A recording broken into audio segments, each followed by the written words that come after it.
So people are just not, and that's the perfect example of one of those streets that is super wide and it's right?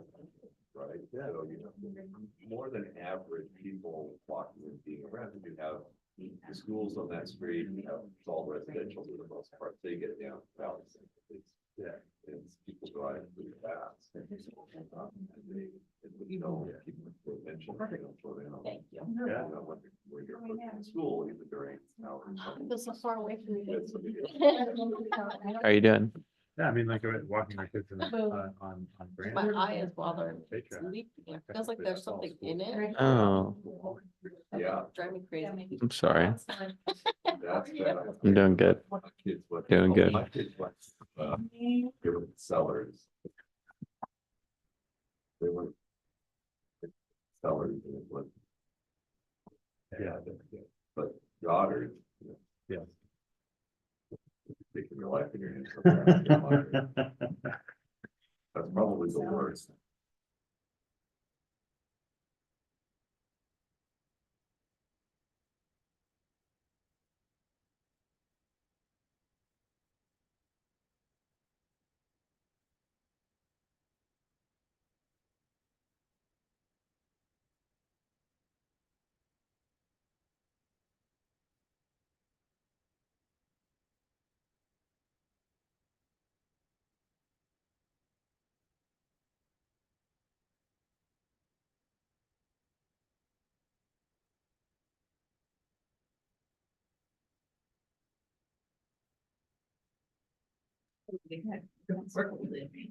Did I? It was not intentional. That's dumb. Yeah. Yeah, I don't know my own strength.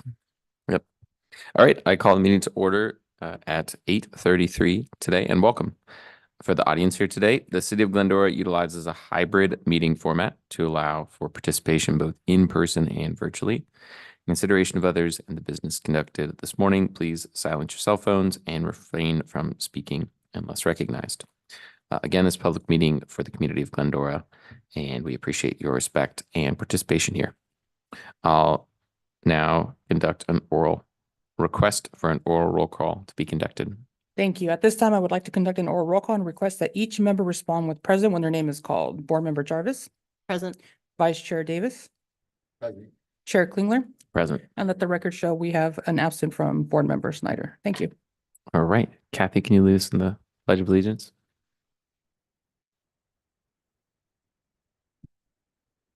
Ready? Yep.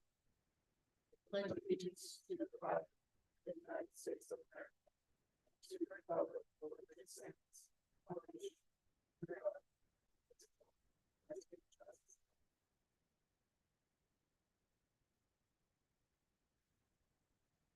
All right. Does anyone wish to reorder or add to the agenda?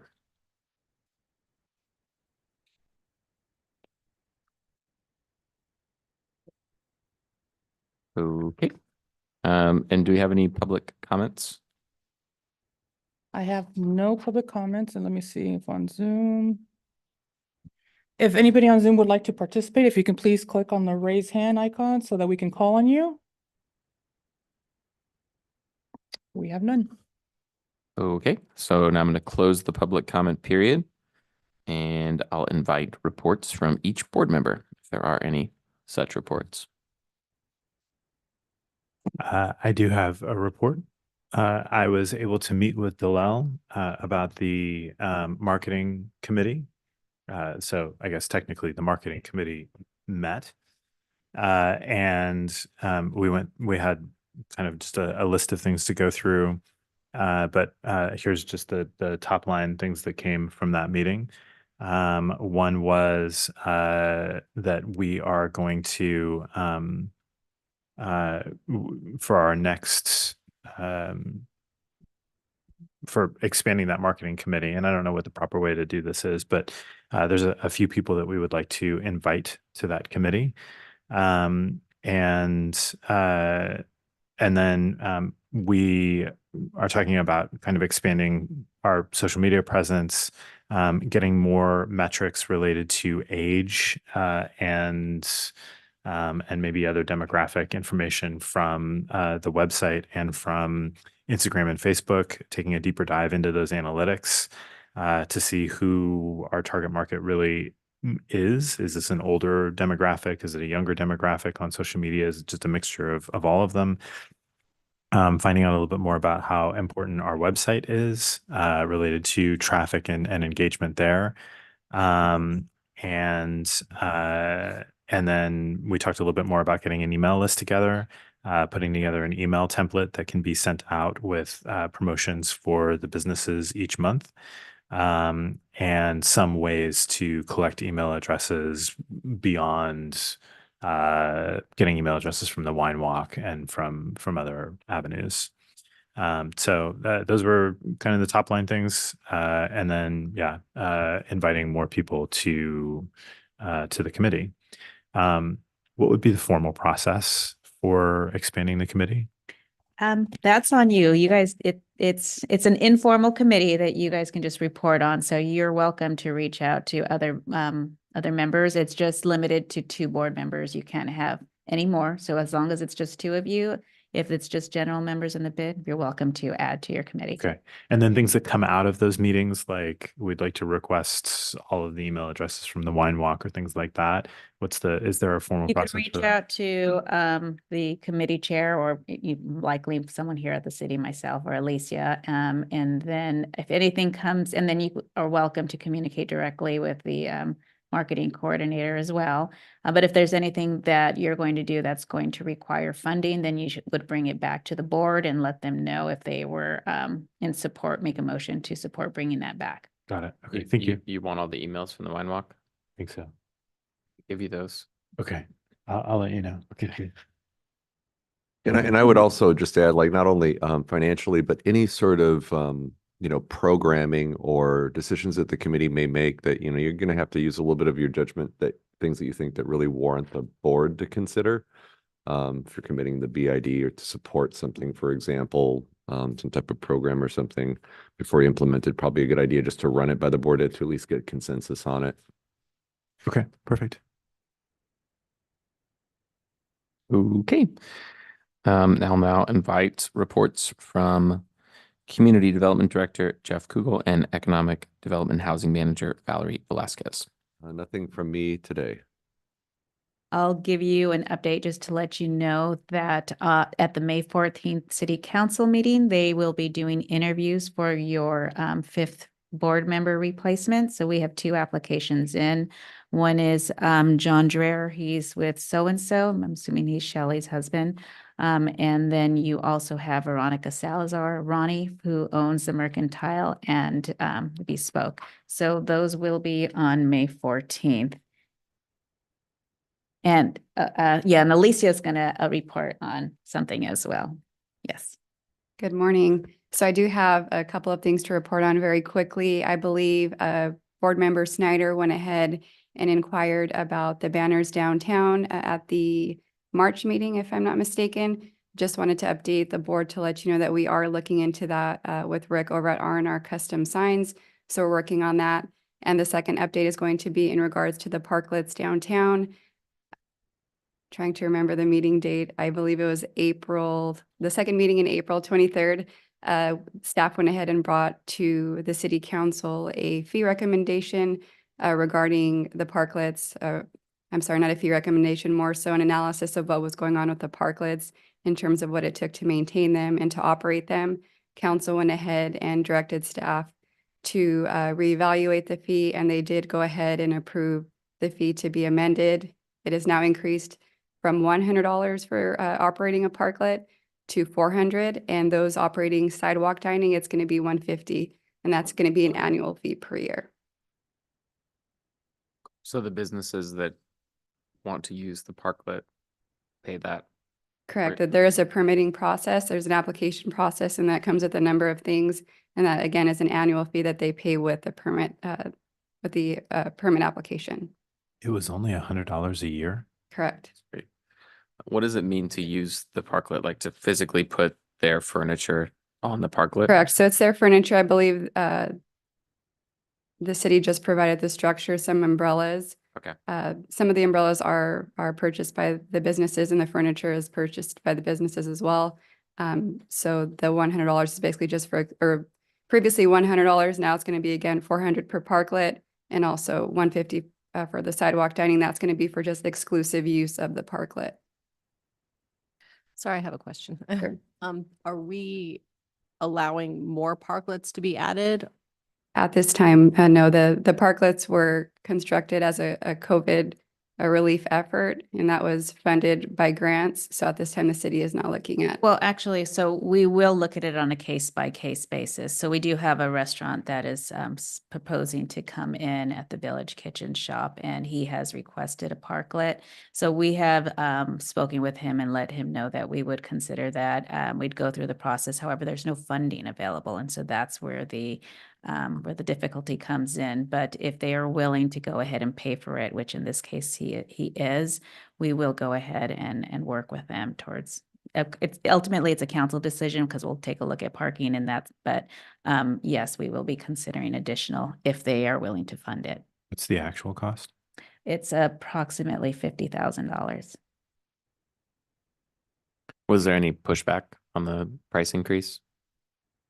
A couple of businesses did come to the meeting and spoke during public comment, and it was considered. Not everyone came out, but I believe 3 businesses did. And expressed their dislike of the increase? Correct. Okay. Yeah, seems pretty marginal. And that's it for me. Okay. Is Megan on Zoom? She is. All right, Megan, I invite you to report. Hello, good morning. Can you guys hear me okay? We can hear you. Okay, fabulous. Well, good morning, everybody. Just wanted to give a few updates in terms of first and foremost communication coordination stuff. We welcomed 3 new businesses to the village in the last few weeks. We have the Metal Tank Gallery, Oh My Soul, and Revved Up Coffee. So I sent a newsletter out in the beginning of spring, just letting everybody know, hey, here are the new businesses on the block. Be sure to stop by and tell them hello. I believe at the last bid meeting, we gave a final update on Wine Walk.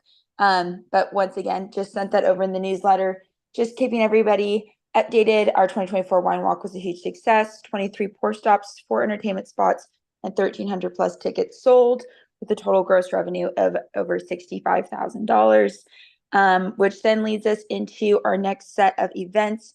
For the spring summertime, we are ramping up for the Friday Night Twilight series, which is going to run from Friday, June 7th through September 27th. We have currently booked entertainment to be playing in the Bus Plaza every Friday night from 6 p.m. to 8 p.m.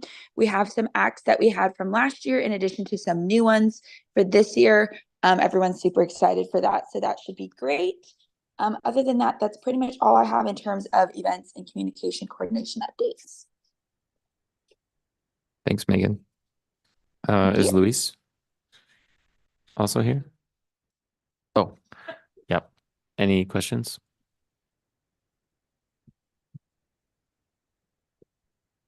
Okay. No questions. Thanks, Megan. There's Louise. Oh, Luis is here too. Yes. Good morning, everybody. What a Happy fun May. background. I know. I went innovative because my room is very dark. And so anyway, so I thought I figured I'd give you guys just a verbal update on what's happened in the past 3 months. So in the past 3 months, our Instagram has reached almost 7,000 followers with a 4.32% growth rate. And that is actually with missing data. So we actually have some missing data. It has something to do with just algorithms and tools just disconnecting and connecting. So unfortunately, my measuring tool just naturally disconnected from Meta for a little bit. So there's just some information missing. 216,000 impressions and an average of 1,113 daily unique reach, unique people reached daily. We've had about 216 website clicks over the past 3 months and 3,621 profile views. That's on the Instagram side. I have some thoughts on Facebook, which I think is actually kind of surprising considering the trends. So I will delve into that shortly. Over the past 3 months for Facebook, we now have 4,563 fans and have reached almost 500,000 impressions on Facebook. So that's 435,662 impressions over the past 3 months. And then on Facebook, we've also reached 361,627 unique people, meaning brand new visitors checking out our Facebook material. And then, just under 6,400 page views and about 15,981 engagements. All of these numbers have told me, and I've noticed it, that our audience is actually very much engaged on Facebook, even more so than Instagram. So, and I want to say that Glendora Village definitely has, I don't know another word for it, but an older demographic. Facebook is older. It's an older demographic. So maybe we can put a lot more effort of like the updates over there and whatever content. Because we cycle to both, but just some interesting figures that I thought Matt would appreciate. So another one was, I know you were talking about demographics earlier, and our demographics right now on Instagram alone, are predominantly female. We have 63.9% female. And the dominant age of those females is 35 through 44, followed by 45 through 54. So we have like middle, I don't know what generation that is, but yes, our demographic is definitely 35 to 54 years old, 45 to 54. And then it goes like the men not so engaged on our Instagram. The audience for Glendora Village on Facebook is 75% female, and it's split across. We have 35 to 44-year-old females, 45 through 54-year-old females, and then 55 through 64-year-old females, and then 65 plus females. So there are a lot of enthusiasts on Facebook, which is great. That's not something I see often. I always see the reverse. Your website, the website is more of an informational tool. So we obviously don't try to generate all the activity there. It generates the most activity when there's an event, for instance. For example, Wine Walk, everyone's going to go there. If we were to ramp up blog posting or any of that stuff, if the marketing committee were to help facilitate adding that stuff to the website, that would generate more buzz for the website. We've had 1,500 users over the past 3 months. And then I will go into demographics. It's not like pulled up immediately, but a couple of things that we did a recent housekeeping thing, but that was before the new stores opened. So we had to go and add the gallery and Oh My Soul. We already added Revved Up. We have an inaugural photo of Revved Up already. And then we actually got new photos of Oh My Soul and the new gallery. So those will be coming up shortly. And May focus is just all things graduation gifts, Mother's Day themes and summer. And something that I would love to request, and I know Megan does an amazing job at this, but like I would really love for the businesses to communicate more via email. The reason being is I would love to be on Glendora Village's Instagram all day, but I'm not. And so I'll miss some information. I know Periwinkle sometimes does it. Mercantile Collective, they do a phenomenal job keeping us updated, especially on their events, and that's why they get featured a lot. But, I do want to populate our events section a little bit more on the website. Maybe that'll help bring traffic. So I know Periwinkle hosts workshops here and there, and they normally send me information. Glendora Florist does a pretty good job. She does a good job at sending me information about her stuff. But normally I'll find stuff out on Instagram, but it's more so late, or it's like, it's more so late, or I miss it. So I would love to just like populate our stuff even more so. And if there's a way we can, get the businesses enthused about just continuously sending emails to myself and Megan, that would help cycle all the stuff on the website, and it would help cycle the stuff on social media. So yeah. Great. Any questions? No, I think I'd like to get this marketing committee together and try to get a few more folks. But one of the things that we've been talking about is putting together an email newsletter to residents that would include some of that event information. And so I think all of those things could work together potentially if we can make it happen. It could be good. And maybe it's just, maybe it's just those 3 or 4 businesses at first that take advantage of it. And as more other businesses see that's gaining traction, that they'll be more engaged as well. But we'll see. And Matthew, to speak to this, I do for another client, we have a constant contact, and business owners are required, not required, but if they really want their feature open, there's a weekend blast every weekend that happens about events. And I'm sure you've seen the patch updates and, all these other ones. But, the businesses submit their promos and it gets included in the weekend roundup, and that email gets sent to the entire email list. And we use Constant Contact for that. Right. So it just makes measuring easier and for someone to take it over instead of having to go through GoDaddy and try to facilitate emails through there. Just FYI. Yep. Thank you. All right. We'll now move on to the consent calendar. Does anybody wish to comment on item number 4?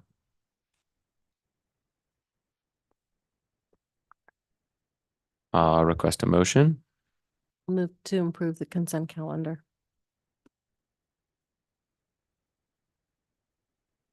Second. Okay, so we have a motion made by Board Member Jarvis, seconded by Vice Chair Davis. Conduct an oral roll call vote. Board Member Jarvis, Yes. Vice Chair Davis, Yes. Chair Klingler. Yes. Motion carries 3-0.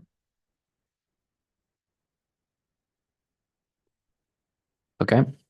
We'll now move on to the discussion continued from March 7th, discussion on the boutique style farmers market. And I'll invite Valerie to report. Thank you and good morning. So we are going to continue the discussion that we had at the last meeting. Again, this was requested by Vice Chair Davis and seconded by Chair Klingler. If you recall, we did have someone come in during public comment and state they wanted to bring a market to the city. And so we went ahead and put it on the April meeting, and then we had to continue it due to a shortage of time. So just as a quick recap, we have had markets in the village. The last one was over a decade ago in 2013. It was held behind the lot behind where Village Fitness and Classic Coffee is. There were requirements that there were at least 8 farmers and no more than 5 craft type artists vendors, and they had to be non-competing from what was available within the Glendora Village. It was a pilot, and after several months, it was determined not to be sustainable. But again, farmers market is something that we often hear that the community would like. It was also something that the businesses themselves stated that they would like to see that activity added to the BID activity. And that was something we heard in the 2022 BID survey. So what we were asking is that first, if the board does want to have a market brought into the Glendora Village, we would need to go ahead and prepare a request for proposal as part of the city's requirements, send it out to a couple different market organizers. I will tell you, we have had at least three reach out to us in the last couple of months that are interested in responding to a proposal. So we can get you some information back. But again, I think you're going to find that there is a smaller amount of genuine farmers available to come in. And so you would might have to compromise on what kind of vendors we have and whether that's more craft type. That seems to be what is occurring at a lot of these markets. Then kind of take a look and let us know if there's preference on dates and times, location, where that's going to be, taking into consideration if there's a street closure, that's going to be a considerable cost to the bid.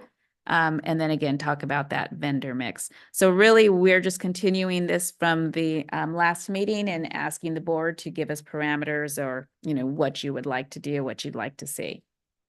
So this is your opportunity to discuss and provide us with instruction.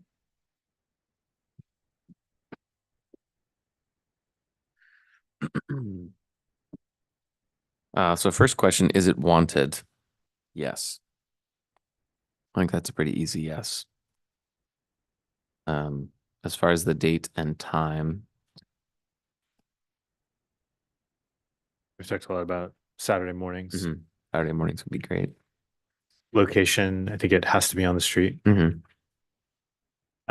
So those three are pretty easy, and the location part of it, we just need to figure out what the cost is, and then decide how we're going to handle that. The vendor mix, I think, is a really big consideration here. My sense is that if we end up doing a farmer's market and it's all crafts, Or even predominantly craft. Yeah. That people are going to be pretty disappointed. I think I think we've talked about this. We talked a little bit about it at the meeting last week, is that there is sort of this idealistic version of what a farmer's market is. And it's a lot of fruit and produce, and people sort of, wandering around and seeing strawberries, and, that's what people sort of imagine the farmer's market to be. And so I think that we have to at least try to do that. And if that's not possible, I don't know what the fallback is, but So would you say that the parameters have to have a certain percentage mix? Would you say, I mean, that you would require, a 70-30, 80-20, just kind of so that we know how to go ahead and phrase that? I think 60-40 would be a good minimum. 60% food or produce vendors, 40% other crafts and things like that. Okay, so when you say food produce, that would be, you would allow like packaged nuts and homemade breads and jams and honeys. And so it's not necessarily just farmers and fruits and produce. I think we're going to end up having a lot of that no matter what, because that's easy for the farmers markets to do. Do we count that as food? I don't know. Yeah. I think that Jeff and I were talking about this last month. The gold standard seems to be like the Santa Barbara Farmers Market, which I have a lot of experience with because we lived there for 7-8 years and would go there every Saturday morning. And that was an entire parking lot full of, I think there were like 3 or 4 rows of vendors.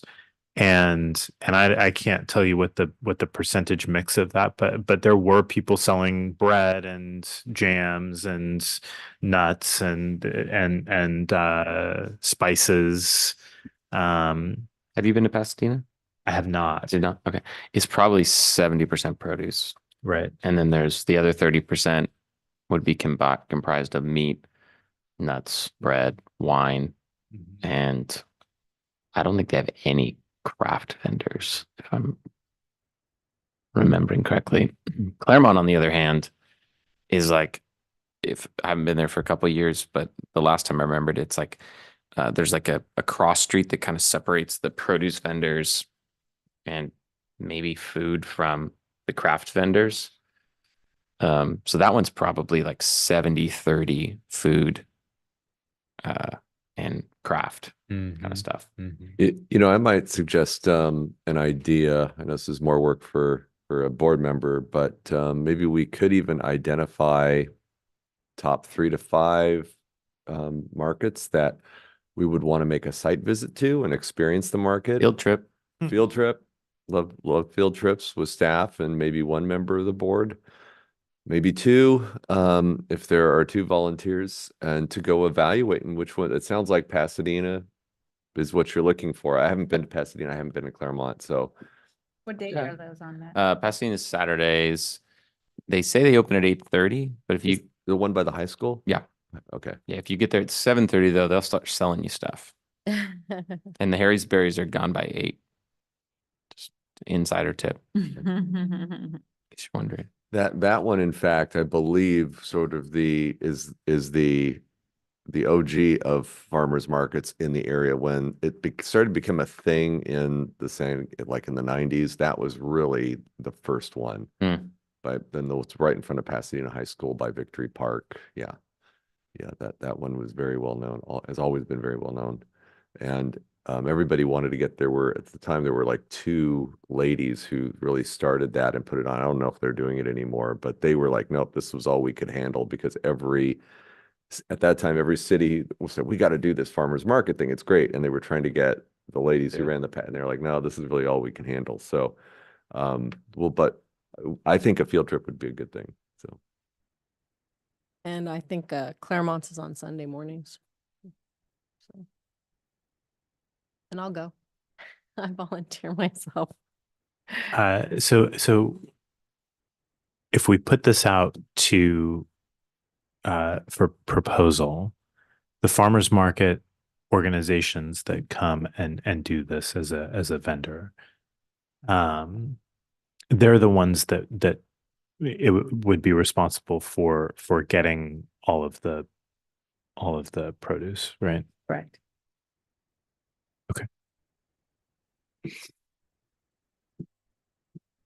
I was getting my haircut in Azusa a week and a half ago or so, and while we were there, somebody showed up in a truck or a van and was selling strawberries, and I got their card.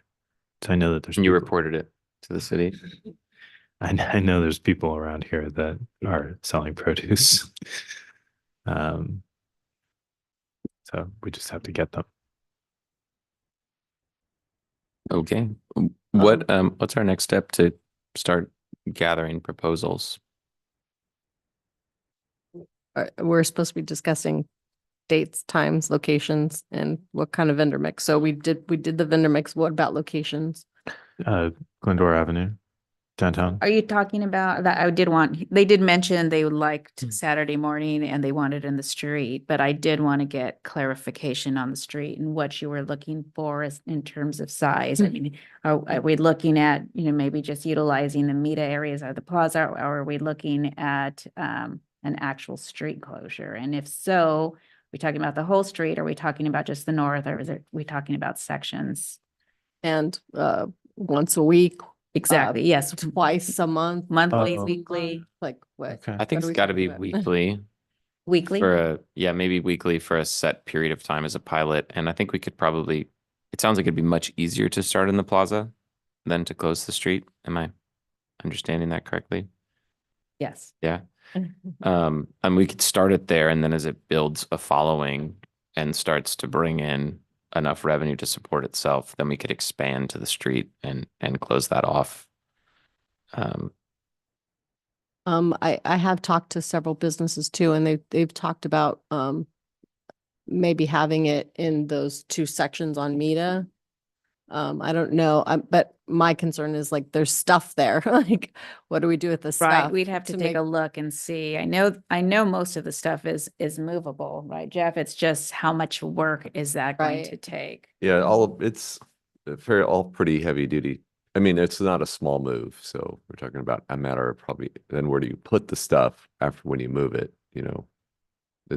I think the plaza is an easier location to do it because Oh, we have- now it's an open space.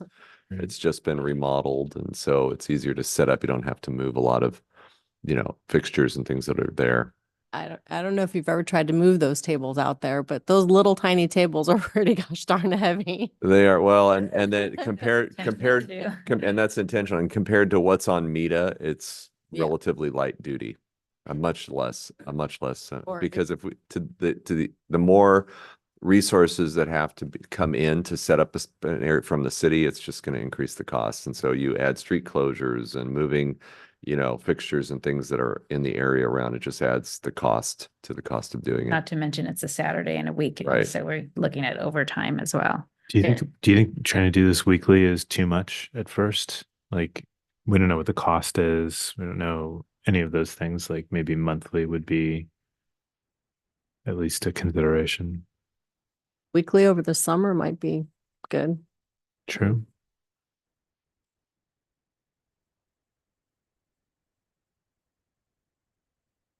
That seems to be the farmer's market model. It's like Weekly. consistency week Yeah. over week. So Mm-hmm. I don't know how necessary that is, but I think if people can't build it into their routine, they're not going to have consistency. All right, so we can probably put something together, and I guess if you'd like, you can instruct staff to kind of take a look at the locations and see what we can come up with. Great. We can do that. I think we have enough, Jeff. Yeah, no, I think we have enough. Or maybe we'll all look at some of the farmers markets in the area, see what we like, what we don't like. I know that maybe we've done that before, but I still think it's a good idea. I haven't been to the Pasadena one in a very, very long time, but I do know where it is. I used to live right by it. So Monrovia has one too, but there seems more food vendor heavy, like food trucks kind of. that's the Friday night Mm. one. Okay. I've been to that one a long time either. It used to be that one did tend to heavily toward crafts at one time, as well as children's attractions. Mm. Bounce house, train going around, a pony ride. Now they might have gone to more of a food truck model, which is also a thing, Mhm. but it sounds like what the board's looking for is more of a traditional kind of the Pasadena high school farmers market where it's majority growers with a sampling of maybe food prep, like honey or nuts or something. Yeah. No crafts, no crafter, no people selling wind chimes and soap and things like that. Be sure it's no kids rides. I'm assuming you don't want kids rides. I mean, I would take any of those farmers markets. Okay. If we could just transplant one of them to downtown. Food Glendora. trucks. I personally, I know that there's probably a lot of logistical things to consider, like businesses feeling conflicted or like there's competition.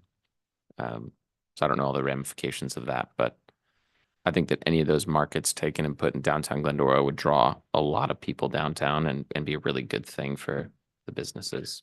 I do think you got to be careful. I think Matt's comments are correct. There's this idyllic sort of vision in people's minds about what a farmer's market is and should be and what is a quality market. I will just kind of, in my experience with farmers markets, they tend to, as much as people love and want them, they also tend to be a source of a lot of criticism if they're not done well. Yeah. And could be, so you want it to be, I think we want to, because I think Matt's right. If the rest of the board agrees with his assessment of what people in their minds think is a good farmer's market, that's probably a good thing to shoot for out of the gate versus like a Monrovia or even a Claremont version. It's so some thought for the board to Bus discuss. Plaza is not that big, right? Like we're not gonna house, how many vendors do you think would? Honestly, maybe 20 at the most. Yeah. I would say probably 15 to 20. It'd be pretty small start, but it'd be a way to start, I would say, and then Yeah. we can, once it's sustainable, we can take a look at what a street closure or partial might cost. Yeah, because the other consideration about all of this in terms of cost is, again, this is just another thing that we're sort of being expected to pay for. And, at some point we're gonna, the budget part of that is not going to be sustainable. It would be nice to be able to get that to a point where the businesses are able to contribute to it, knowing that it's generating a lot of traffic and revenue and all that. So, whatever it is that we do in the beginning is going to be a pilot program. But if it's successful, it'll take off start taking off and have a life of its own. The vendors will want to come back Yeah, I'll tell you, that's the danger with farmers. It's like, because they have to travel such long distances usually, and with perishable items, if they're not selling the stuff they're bringing, they're not gonna want to come back. And then your operator's gonna start to have problems even just bringing in vendors. Mhm. And that'll happen really quickly. So it'll also have to be a pretty robust marketing campaign when we decide to do this, for it to even to start off to be successful to get. Because if you have, especially with the farmers, it's really easy to get people crafters and food trucks. I mean, they're more available, but the farmers, if they're not successful, they're not going to come back. This was when we had that discussion about what to spend the money we have in our bid bank account. I think farmers market was the overwhelming kind of suggestion. So maybe we could use a lot of that money just to get it started with the marketing and getting a lot of people there, so the vendors are excited about it.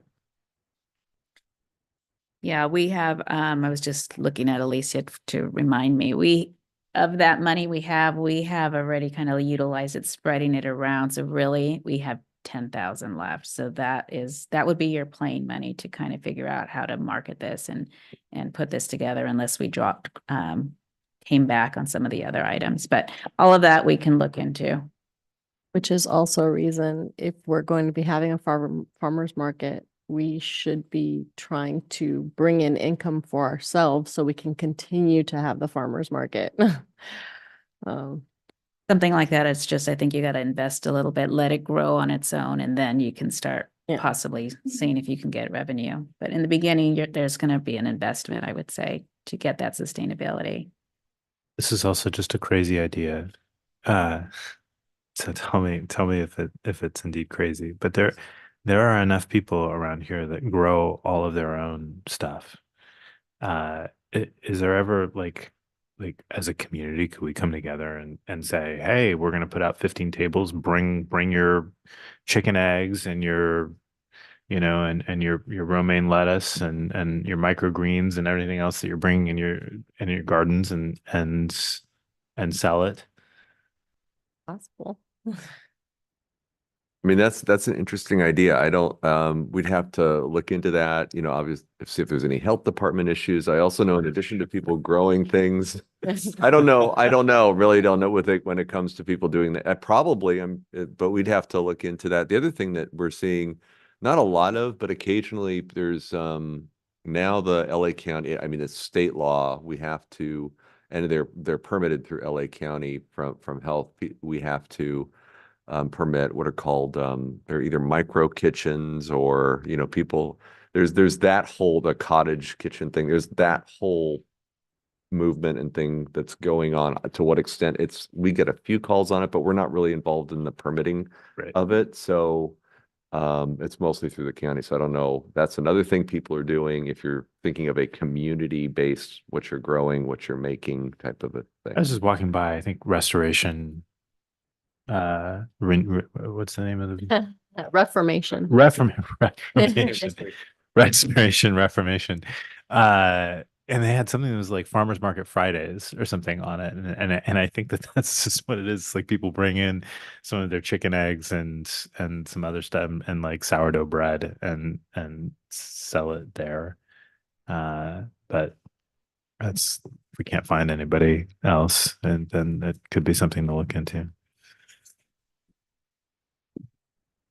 All right. Do we need to vote on anything? Do we need to discuss times for the? If you guys want to let us know, I mean, if you have a general preference for, is it going to be 7? Are we starting at 7 a.m.? If there's a preference you have for the time, I know you guys said Saturday, then you can let us know. What does Saturday mornings look like to you? From the discussion, I got approved to direct staff to return with additional information to host a farmer's market weekly on Saturday mornings in the bus plaza with 70% produce, food, and 30% craft mix. Is that correct? Or That's correct. So so far. what time would you like to propose for Saturday Time the mornings? businesses open.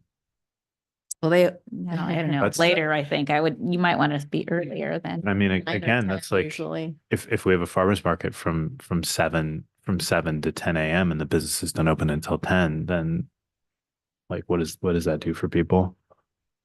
It's just the coffee shops and Maybe and start Crust at and start at Crumble and- 8:30. Or 8, yeah. 8 to 11, maybe. Yeah, Sounds great. And then give the businesses the option to open at 9. Is it 8 to 11? Did I hear that correctly? Yep. Perfect. So there's your motion. If I can have, I'll make a motion. perfect. A second. So we have a motion made by Chair Klingler, seconded by Vice Chair Davis. I will now open up so you guys can vote and call for an oral roll call. Board Member Jarvis, Yes. Vice Chair Davis, Yes. Klingler, Chair Klingler, Yes. motion carries 3-0. Okay, now move to item number 6, the bid advisory board expenditures for fiscal year 2023, 2024 year to date. I will thank you for sounding out your name phonetically on here. Alicia Suniga to report. Thank you. Is that new? It's needed for some settings. Alicia Suniga to report. Good morning. Thank you, Matt. As he mentioned, I will be going over the expenditures for fiscal year 2023, 2024. The board does have in their packet a list of line item expenditures as well as a comprehensive look at the financial summary through March 31st. As I had mentioned previously, the city is going through a large transition with its financial software. Because of that, the board hasn't seen the financial summary for a few months now. The one that you have there does look a little different than what you've seen in the past. So I did want to point out some notable changes on this report. Looking at the blue ribbon at the top, you will see that looks a little different. You will see fiscal year 2023 actuals, which was last fiscal year. That's now in the front. The next column is going to be fiscal year 2024's budget. The next are going to be the actuals, the remaining balance, and the percentage of that budget that's been used up to this point. Next, you'll see at the top, you'll see the beginning fund balance, which is what the board adopted for this fiscal year. And at the bottom is going to be the estimated ending fund balance. Those two figures will stay the same. So if you look at the beginning fund balance, add the revenue total, subtract the expenditure total. The next section, you're going to get that estimated fund balance at the bottom. And again, those won't be changing a report to report. So first, we'll look at the revenue. I know assessments has been a topic of conversation lately. We're looking at a little over $32,000 through March 31st. So 63% of the budget. And next, we'll see the Wine Walk revenue, which always exceeds what's budgeted. The budget for that revenue is $40,000. We're looking at $65,000, a little over that. That's going to be a little less than last fiscal year, and I'll get into that more in detail in the next agenda item. And with that, we're looking at a revenue total of a little over $100,000 through March 31st. Moving on to expenditures, we have the marketing program and division supplies, which previously was called miscellaneous items, and that's going to be your storage expenditures as well as banner changes. Next is going to be landscaping, which is a month-to-month expense. I believe the bills for landscaping have not been up to date as of yet. I believe they put those in April, so you're not going to see that reflected in this report. Next, we have the Wine Walk. That budget previously was $22,000. The board did approve a $7,500 increase to that with the feather flag, so that increased to a little over $29,000. So we're looking at a little less than $29,000 in actuals. And that is basically a comprehensive look at the financial health of the bid. And again, it's pretty fiscally healthy. And this is a receive and file report. Okay, any questions? I'll make a motion to receive and file. A second. We have a motion made by Chair Klingler, seconded by Board Member Jarvis. I'll open up for our roll call votes. Board Member Jarvis, Yes. Vice Chair Davis, Yes. Chair Klingler. Yes. Motion carries 3-0. All right, we'll now move on to the Wine Walk and Beer Fest review with Alicia Suniga. Okay, so I know Megan went ahead and she did a review last month of the Wine Walk and Beer Fest, but just to kind of go delve a little deeper into what that looked like. The Wine Walk was held this year on March 6th from 6 to 9 p.m. There were a total of 23 wine stations and 1 beer station provided by Smog City Brewery, I believe. In previous years, the event did have several breweries. However, with the Wine Walk falling on St. Patrick's Day weekend, many breweries were unable to commit staff and beer supply to the event because it is the busiest weekend of their year. Because of this, the bid did purchase supplemental kegs from Bevmo to ensure that the event did feature an ample amount of beer. A variety of beer was purchased to supply 3 additional beer stations, and those stations were manned by city staff.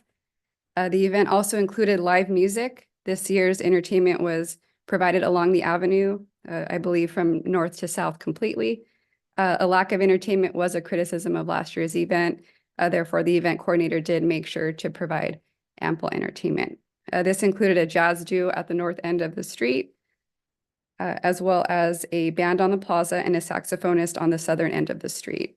In addition, a couple of businesses did provide DJs that could be heard up and down the avenue. The event was a sellout event with 1,332 wine glasses provided, 1,393 tickets issued, which I believe Megan had mentioned last meeting, a little over 1,200 in full admission tickets, and 98 non-drinker tickets were sold. Looking at the expenditures, the event is included in the BID's annual plan, which was approved earlier this year. The budget for this event was $22,000. Total expenditures did exceed that at a little over $27,000. So just to go over, some of these items are reoccurring with the wine supply, the beer supply, wine glasses, restroom trailers were a little more than last year, as we did, I believe. We got another restroom this year, I believe. So we had an additional restroom. The feather flags are not included in this this list here. We have the step and repeat posters and handouts, the street banner and street signs that you saw throughout the city to market the event. The bid does go ahead and give a donation of $500 to the Glendora Education Foundation. The entertainment was a little more expensive this year, as that was something that was requested and desired by the community and the board. Lanyards, corkscrews, and everything that was necessary to go ahead and administer and serve water, ice, and also the Department of ABC's permit that is needed every year. So the revenue was projected at $40,000. Again, that was greatly exceeded at a little over $65,000. Ticket sales were at $56,000. Cash sponsors were $5,000, and pour stations in total brought in $4,600.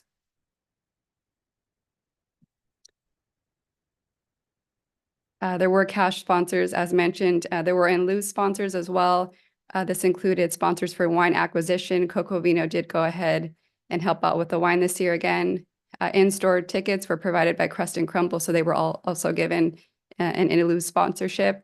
And next day street sweeping was provided by Athens, so they were also an in lieu sponsor to provide that, since that was a critique of last year's event. I believe there was broken wine glasses in the street last year, so we made sure that that wasn't going to be an issue this year.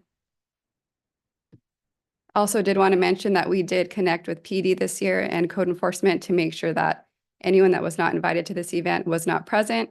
So we did do that, and we didn't have any issues with that. So the event did go really well, and once again, it was a successful event. And this is a receive and file report.